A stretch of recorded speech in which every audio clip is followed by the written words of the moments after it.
21 বছরেই হওয়া যাবে এমপি প্রার্থী, সংসদ হবে 2 কক্ষের, দুবারের বেশি প্রধানমন্ত্রী নয়। সংবিধান সংস্কার কমিশনের প্রস্তাব জমা এ মাসেই। অনেক ধরনের মতের প্রতিনিধিত্বর ক্ষেত্রেও দ্বিকক্ষ বিশিষ্ট পার্লামেন্টের একটা ভূমিকা থাকে। প্রধানমন্ত্রীর উপর আপনার তার জবাবদিহির জায়গাটা তৈরি করতে হবে। সংসদ সদস্য হওয়ার ক্ষেত্রে আমরা যেটা বিবেচনা করেছি 21 বছরে নামিয়ে আনার। জনগণ কতটা সংস্কার চায় তার উপর নির্ভর করছে ভোটের তারিখ। ব্রিটিশ এমপির সঙ্গে সাক্ষাতে প্রধান উপদেষ্টা, ভোটাধিকার নিশ্চিতে আগামী নির্বাচন হবে নিরপেক্ষ। দেখছিলেন প্রধান শিরোনাম। রাত 11টার সময় সঙ্গে আছি আমি কনক আজাদ। এবার অন্যান্য শীর্ষ সংবাদ। কোনো চক্রান্তে মাথা নত করবে না বিএনপি, জনগণের সরকার প্রতিষ্ঠায় এগিয়ে যাওয়ার প্রত্যয় মির্জা ফখরুলের। ন্যূনতম সংস্কার করে 6 থেকে 7 মাসের মধ্যে নির্বাচন চায় জামায়াত। জুলাই বিপ্লবের ঘোষণাপত্রে মানুষের প্রত্যাশা জানতে জেলায় জেলায় হবে জনসংযোগ। 6 জানুয়ারি থেকে 6 দিনের কর্মসূচি ঘোষণা অভ্যুত্থানকারী শিক্ষার্থীদের। শেখ হাসিনাকে আশ্রয় দিয়ে বাংলাদেশের জনগণের আবেগের বিরুদ্ধে অবস্থান নিয়েছে ভারত, মন্তব্য শারজিসের। বিচারের মুখোমুখি করতে দ্রুত ফেরত দেওয়ার দাবি। তারেক রহমানের বিরুদ্ধে চাঁদাবাজির 4 মামলা বাতিল করে হাইকোর্টে দেয়া রায়ের বিরুদ্ধে রাষ্ট্রপক্ষের লিভ টু আপিল, শুনানি হতে পারে আগামীকাল।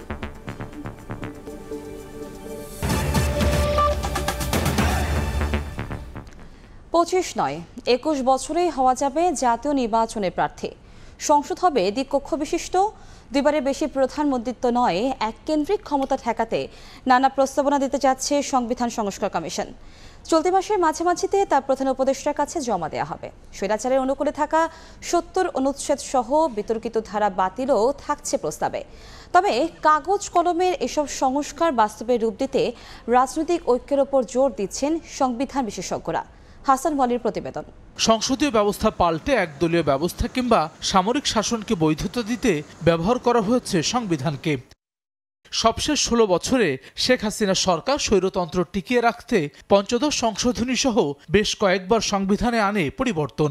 সেক্ষেত্রে পুনর্লিখন নাকি সংস্কার, তা নিয়ে মতভেদ দেখা দেয় বিভিন্ন শিবিরে। 6 অক্টোবর গঠন করা হয় সংবিধান সংস্কার কমিশন। 3 মাসে বিভিন্ন রাজনৈতিক দল এবং নাগরিকদের মতামত নিয়েছেন সদস্যরা। কমিশন প্রধান ডক্টর আলী রিয়াজ বলছেন, বিভিন্ন পক্ষের প্রস্তাবনা এবং 120টি দেশের সংবিধান পর্যালোচনা করে প্রস্তুত করা হয়েছে সংস্কার প্রস্তাবনা। পুনর্লিখন না হলেও কার্যকর সংস্কারের মাধ্যমে জন আকাঙ্ক্ষা বাস্তবায়নের আশা তার। গণতান্ত্রিক আকাঙ্ক্ষাটার প্রতিফলন ঘটাতে হবে, জবাবদিহিতার ব্যবস্থা করতে হবে। সেই লক্ষ্যকে সামনে রেখে অংশীজনদের একটা বড় অংশ যেভাবে কথা বলেছেন, তাদের আকাঙ্ক্ষা, তাদের চিন্তাগুলোকে আমরা সমন্বয় করার চেষ্টা করছি। একনায়কতন্ত্র ঠেকাতে ক্ষমতার ভারসাম্য আনার লক্ষ্য কমিশনের। সে আলোকেই দ্বিকক্ষ বিশিষ্ট সংসদ ব্যবস্থার প্রবর্তন, দুইবারের বেশি প্রধানমন্ত্রী না হওয়া সহ রাষ্ট্রপতি প্রধানমন্ত্রীর ক্ষমতার ভারসাম্য আনার প্রস্তাবনা দেওয়ার কথা বলছেন ডক্টর আলী রিয়াজ। অনেক ধরনের মতের প্রতিনিধিত্বর ক্ষেত্রেও দ্বিকক্ষ বিশিষ্ট পার্লামেন্টের একটা ভূমিকা থাকে, ফলে এটা একটা ইতিবাচকভাবে আমরা বিবেচনা করেছি। এছাড়াও সংবিধানের বিভিন্ন বিতর্কিত ধারা পরিবর্তনে রাখা হচ্ছে সুনির্দিষ্ট প্রস্তাবনা। সংসদ সদস্য হওয়ার ক্ষেত্রে বয়সসীমা কমিয়ে দেওয়া, যাতে করে এক ধরনের, আমরা যেটা বিবেচনা করেছি 21 বছরে নামিয়ে আনার, এখন 25 আছে। আমরা পর্যালোচনাটা করেছি 72 সাল থেকে যে সংবিধান বহাল আছে, এরপরে 17টা সংশোধনী হয়েছে, সেগুলো আমরা বিবেচনায় রেখেছি। এসব সংস্কার প্রস্তাবনাকে ইতিবাচক হিসেবে দেখলেও তা কার্যকর হওয়া নিয়ে সংশয় প্রকাশ করছেন এই সংবিধান বিশেষজ্ঞ।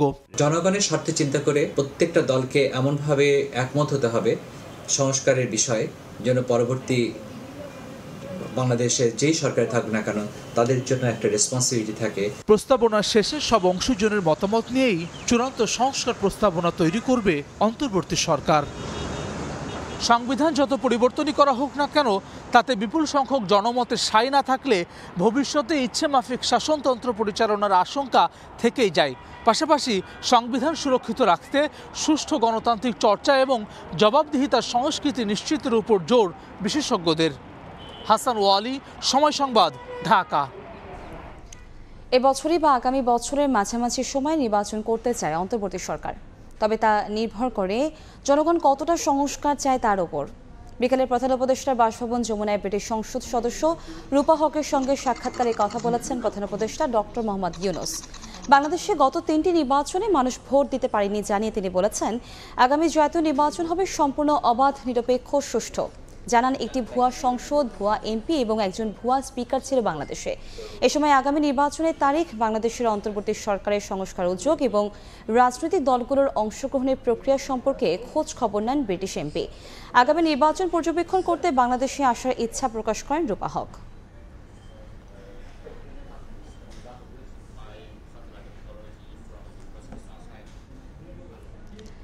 কোনো চক্রান্তে মাথা নত না করে জনগণের সরকার প্রতিষ্ঠায় নেতাকর্মীদের এগিয়ে যাওয়ার আহ্বান জানিয়েছেন বিএনপির মহাসচিব মির্জা ফখরুল ইসলাম আলমগীর।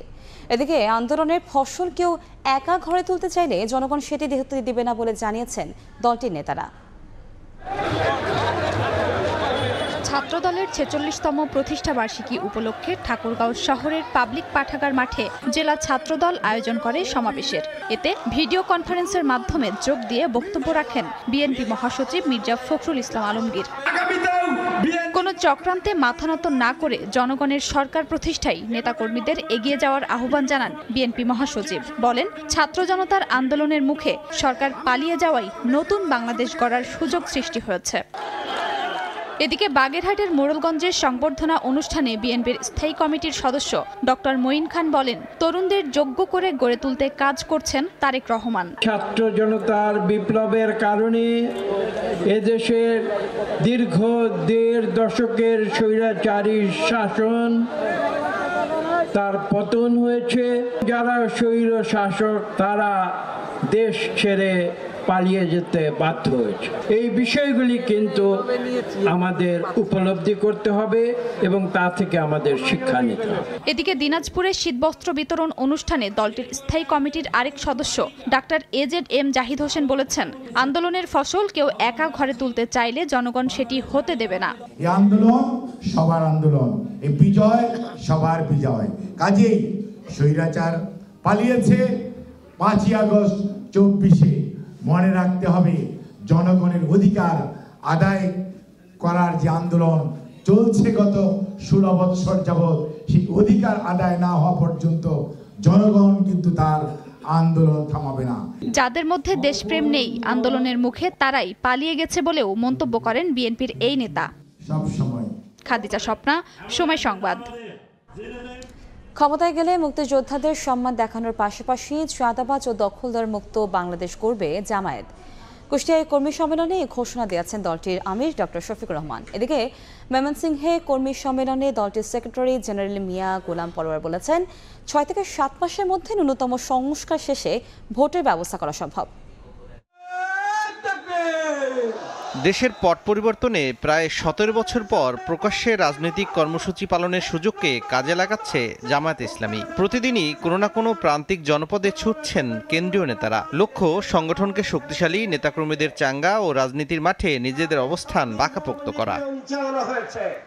শনিবার ময়মনসিংহের মুক্তাগাছায় কর্মী সম্মেলনে অংশ নেন দলটির সেক্রেটারি জেনারেল মিয়া গোলাম পরোয়ার। প্রধান অতিথির বক্তব্যে তিনি বলেন, 6-7 মাসের মধ্যে ন্যূনতম সংস্কার করে নির্বাচন দেওয়া সম্ভব। একদলীয় কর্তৃত্ববাদী কায়েম করতে শেখ হাসিনা তত্ত্বাবধায়ক সরকার ব্যবস্থা বাতিল করেছিল বলেও মন্তব্য করেন তিনি। একটা সুষ্ঠু নির্বাচনের জন্য কমপক্ষে রাষ্ট্রের যে সমস্ত অর্গান, যে সমস্ত বিভাগ, ডিপার্টমেন্টকে সংস্কার করা প্রয়োজন, যেমন ইলেকশন কমিশন, এরকম নির্বাচনের সাথে ইনভলভ 5-7টা অর্গানকে সংস্কার করে 6-7 মাসের মধ্যে সংস্কারের কাজ সম্পন্ন করা সম্ভব ইনশাআল্লাহ।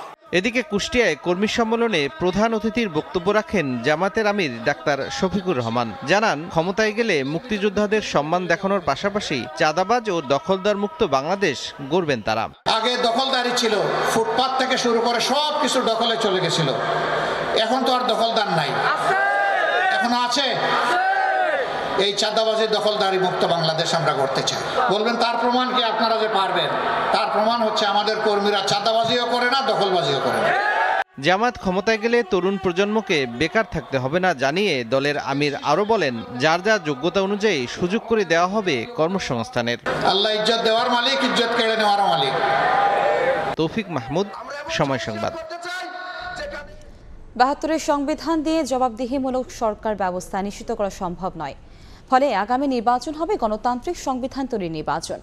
জাতীয় প্রেস ক্লাবে আলোচনা সভায় মন্তব্য করেছেন গণসংহতি আন্দোলনের প্রধান সমন্বয়কারী জোনায়েদ সাকি। তিনি আরো বলেন, জুলাই অভ্যুত্থানের স্বপ্ন যেন বেহাত হয়ে না যায়, এজন্য সক্রিয় হতে হবে রাজনৈতিক দলগুলোকে। পাশাপাশি সংস্কার নিয়ে দলগুলোর সঙ্গে অন্তর্বর্তী সরকারের আলোচনার ব্যবস্থা করতে হবে। আইনশৃঙ্খলা পরিস্থিতি ও দ্রব্যমূল্য স্বাভাবিক রাখতে সরকারের আরও ভূমিকা রাখার তাগিদ দেন জোনায়েদ সাকি।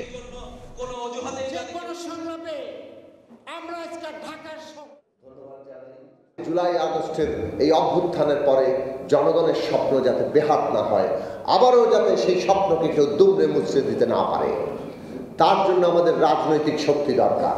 বাংলাদেশে আগামী দিনে ক্ষমতাকে জনগণের কাছে জবাবদিহিতা করতে হবে। একটা সংস্কার ছাড়া যেমন নির্বাচন হবে না, তেমনি অনেক সংস্কার আছে যেটা নির্বাচন ছাড়া সম্পন্ন করা যাবে না।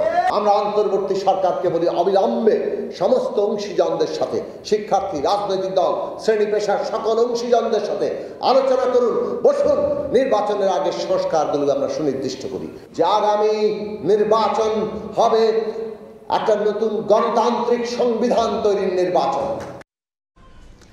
জুলাই বিপ্লবের ঘোষণাপত্র নিয়ে মানুষের প্রত্যাশা জানতে জুলাই জেলায় জনসংযোগ কর্মসূচি ঘোষণা করেছেন অভ্যুত্থানকারী শিক্ষার্থীরা। আগামী 6 থেকে 11 জানুয়ারি পর্যন্ত সারা দেশে এই কর্মসূচি চলবে।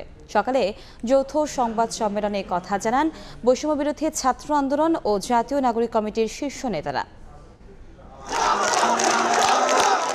ঐতিহাসিক গণ অভ্যুত্থানে স্বৈরাচারী সরকার পতন বছরের শেষ দিনে কেন্দ্রীয় শহীদ মিনারে মার্চ ফর ইউনিটি কর্মসূচি পালন করে বৈষম্য বিরোধী ছাত্র আন্দোলন। সেদিন জুলাই বিপ্লবের ঘোষণাপত্র প্রকাশে সরকারকে 15 জানুয়ারি পর্যন্ত সময় বেঁধে দেন গণ অভ্যুত্থানের নেতৃত্ব দেয়া তরুণরা।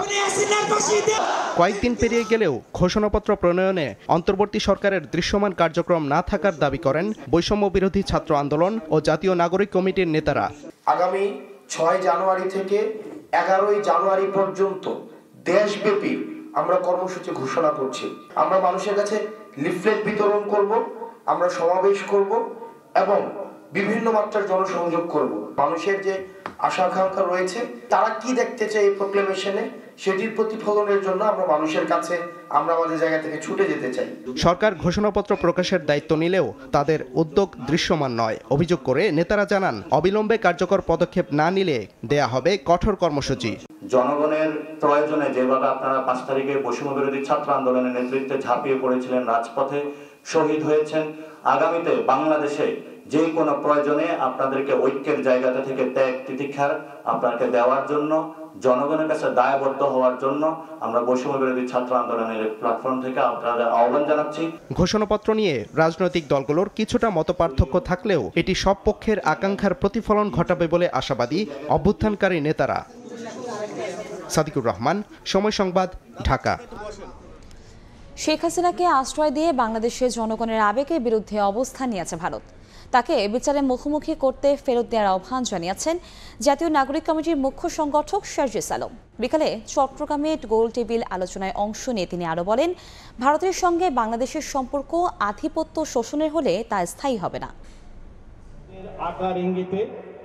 ভারতের রাজনৈতিক ও সাংস্কৃতিক আধিপত্য প্রতিরোধে চট্টগ্রামের আঞ্চলিক সমস্যা সমাধান এবং বৈষম্যহীন কল্যাণ রাষ্ট্র প্রতিষ্ঠায় জাতীয় ঐক্যের প্রয়োজনীয়তা নিয়ে বন্দরনগরীতে গোলটেবিল বৈঠক। এতে অংশ নেন জাতীয় নাগরিক কমিটির মুখ্য সংগঠক সহ বিভিন্ন দলের রাজনীতিকরা। সম্মানের হয়, সমতার হয়।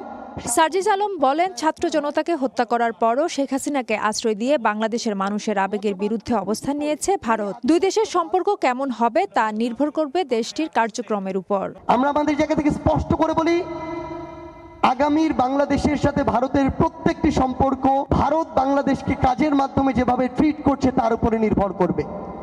এই সম্পর্ক যদি শোষণের হয়, আধিপত্যবাদের হয়, তাহলে এই সম্পর্ক খুব একটা স্থায়ী হবে না। আমরা মনে করি খুনি শেখ হাসিনার জায়গা যেখানে, বাংলাদেশের ওই বিচারের মঞ্চ, সেখানে তাকে পাঠানোর জন্য আপনার ব্যবস্থা করুন।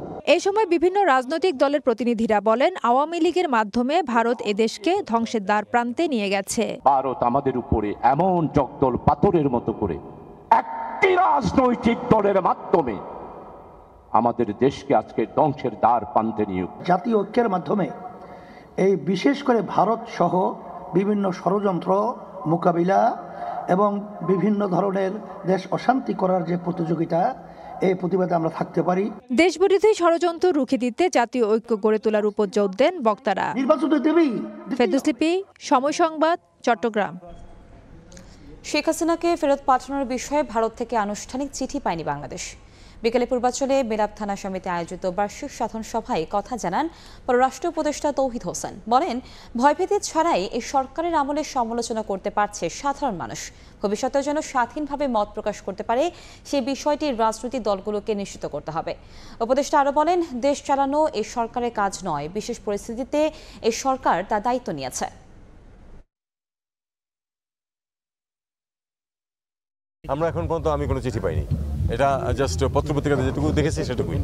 এটাকেই আমাদের একটা ছোট্ট সাফল্য হিসাবে দেখতে হবে যে কেউ নির্দ্বিধায় কোনো ভয় ছাড়া এই সরকারের সমালোচনা করতে পারছে। উৎপাদন বেশি দেখাতে হবে, এটার কোনো প্রয়োজন নেই। প্রকৃত উৎপাদন যেটা হচ্ছে সেটাই দেখানো উচিত। সত্য সামনে আসলে আপনি সেই সত্যের ভিত্তিতে কি সিদ্ধান্ত নেওয়া উচিত সেটা নিতে পারবেন।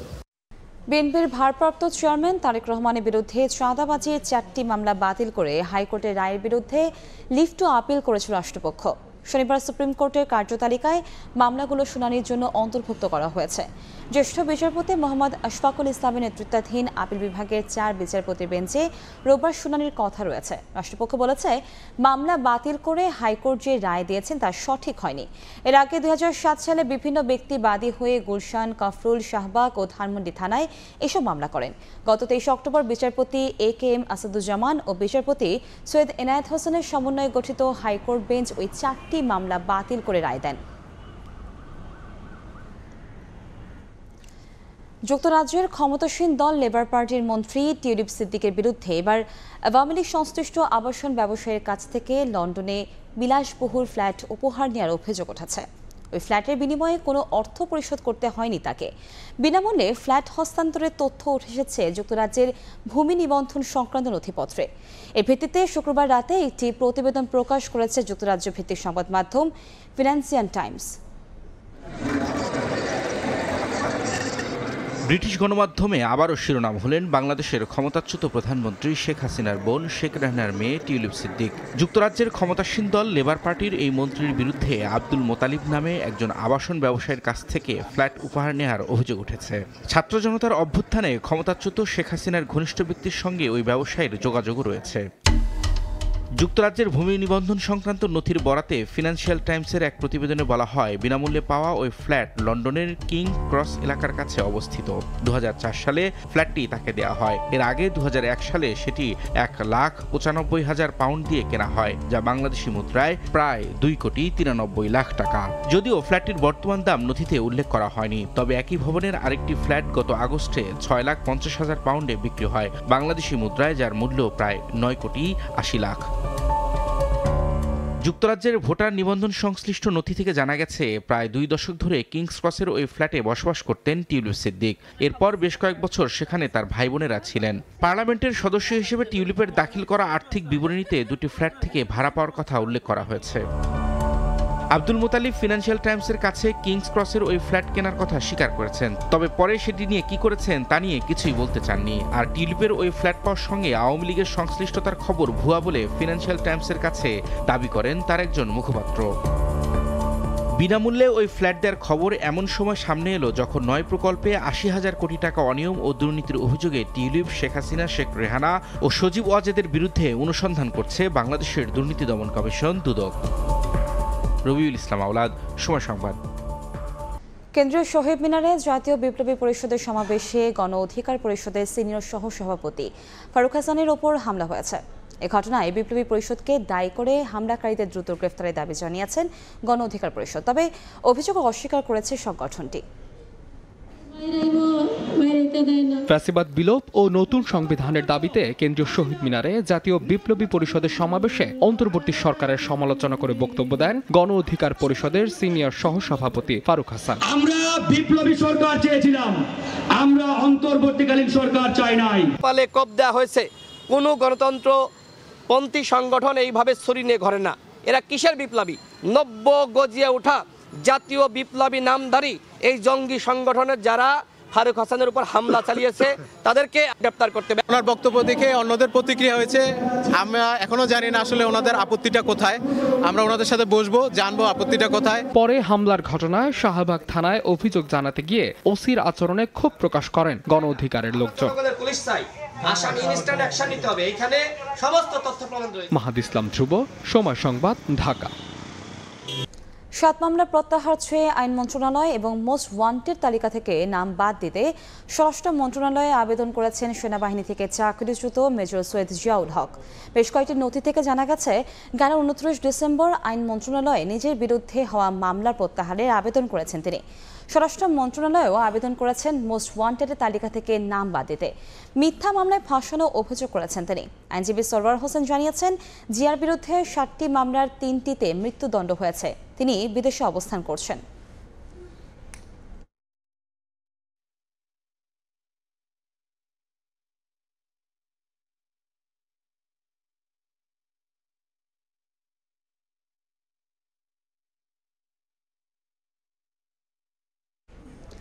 ঢাকা বিশ্ববিদ্যালয়ে কেন্দ্রীয় ছাত্র সংসদ ডাকসু নির্বাচনের জন্য আলাদা কমিটি গঠন করা হয়েছে। এই কমিটি সব অংশীজনের সঙ্গে কথা বলে সুপারিশ জমা দেবে। সকালে বিশ্ববিদ্যালয়ে 2024-25 শিক্ষাবর্ষে চারুকলা ইউনিটের ভর্তি পরীক্ষার কেন্দ্র পরিদর্শন শেষে কথা জানিয়েছেন উপাচার্য নিয়াজ আহমেদ খান।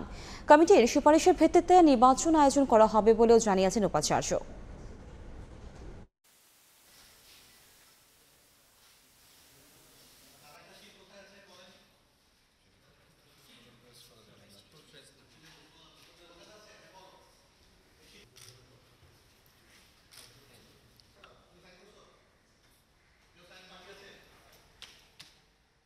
একটি কমিটিকে দায়িত্ব দিয়েছি ডাকসু সংক্রান্ত ব্যাপারে, তাদের গঠনতন্ত্র সহ ইত্যাদি বিষয়ের কিছু সংশোধন প্রস্তাব এসছে। এগুলো আমরা কতটুকু করতে পারবো, কিভাবে করব, এগুলো এটা নিয়ে তাদের মতামত পাওয়ার পরে আমরা চিন্তা করব আরও মোটামুটি একটা সবার সাথে মিলে সমঝোতার ভিত্তিতে একটা আনন্দমুখর পরিবেশে যেন আমরা এই কাজটি করতে পারি। নারীদের জন্য শান্তিবাড়ির ভালো থাকার উৎসব। বাংলা একাডেমিতে ব্যতিক্রমী এই আয়োজনে অংশ নেন 40 জন নারী উদ্যোক্তা। শুধু পণ্য প্রদর্শনী নয়, মানসিক স্বাস্থ্য ও আইনি পরামর্শ মিলেছে বিনামূল্যে। সমাপনী দিনে সেরা উদ্যোক্তা সহ শান্তিবাড়ি শান্তিময়ী সম্মাননা তুলে দেওয়া হয় 2 নারীকে। নারী মানেই মমতাময়ীর আশ্রয়, নারী মানেই সবাইকে নিয়ে ভালো থাকার প্রেরণা। যার জন্য এই ভালো থাকা, তার মনের গহীনে ঠিক কতটা খোঁজ রাখে সবাই? নারীদের ভালো থাকা না থাকার খোঁজ নিতেই শান্তিবাড়ির উদ্যোগে ভালো থাকার উৎসব। বাংলা একাডেমিতে মেলায় অংশ নেন 40 জন নারী উদ্যোক্তা। পণ্যের প্রদর্শনী ছাড়াও ছিল আর্ট ক্যাম্প ও এক্সিবিশন। ছিলেন মনোবিদ, আইনজীবী ও পুষ্টিবিদের তত্ত্বাবধানে 3টি বুথ, যেখানে মিলেছে বিনামূল্যে মানসিক স্বাস্থ্য সহ আইনি পরামর্শ। সবাই আসছে, সবার সঙ্গে গল্প করছি, কথা বলছি, এটাও একটা ভালো লাগার। শান্তিবাড়িতে আসছে আমি একটু শান্তি নিতে। দর্শনার্থীদের সাড়া পেলে প্রতি বছর নারীদের জন্য ভালো থাকার উৎসব করতে চায় শান্তিবাড়ি। আমাদের ইচ্ছে যে আমরা প্রতি বছরই ভালো থাকার উৎসব কন্টিনিউ করব। উৎসবের সমাপনী দিনে শান্তিবাড়ি শান্তিময়ী সম্মাননা পুরস্কার দেওয়া হয় 2 নারীকে। 2022 সালে যাত্রা শুরু করা শান্তিবাড়ি কাজ করে আসছে নারীর মানসিক স্বাস্থ্য এবং আইনি অধিকার সুরক্ষা নিয়ে। কিন্তু পুরুষদের মতো এতটা সহজ নয়। উম্মে হানি, সময় সংবাদ, ঢাকা। ভারতের ধনকুবের গৌতম আদানির বিরুদ্ধে দেওয়ানি ও ফৌজদারি মামলা একসঙ্গে চলবে বলে জানিয়েছে যুক্তরাষ্ট্রের আদালত। স্থানীয় সময় শুক্রবার এই নির্দেশ দিয়েছে নিউ ইয়র্কের আদালত। আদালত বলেন, বিচার প্রক্রিয়া দ্রুত করতে এই সিদ্ধান্ত নেওয়া হয়েছে। সম্প্রতি ভারতীয় ধনকুবের গৌতম আদানির বিরুদ্ধে ঘুষ দুর্নীতি নিয়ে একের পর এক অভিযোগ সামনে নিয়ে আসে যুক্তরাষ্ট্র। এ নিয়ে মোদি বাইডেন সম্পর্কেও দেখা দেয় টানাপোড়েন। এবার আদানির বিরুদ্ধে দেওয়ানি ও ফৌজদারি মামলা একসঙ্গে চলার সিদ্ধান্ত দিয়েছেন মার্কিন আদালত। ঘুষ বিরোধী আইন লঙ্ঘন এবং শেয়ার ও ঋণপত্র প্রতারণার ষড়যন্ত্রের অভিযোগ আনা হয়েছে 2 আইনেই। মামলাগুলো একই ঘটনা বা লেনদেনের সঙ্গে সম্পর্কিত মন্তব্য করে আদালত বলেন, বিচার প্রক্রিয়া দ্রুত করতেই এর সিদ্ধান্ত নেওয়া হয়েছে।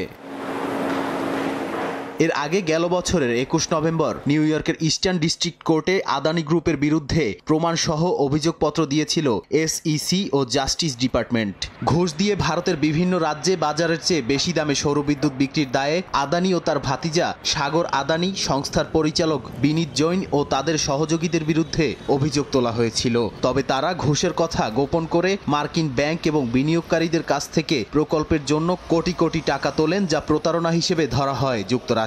যদিও অভিযোগগুলোকে ভিত্তিহীন দাবি করে আসছে আদানি গ্রুপ।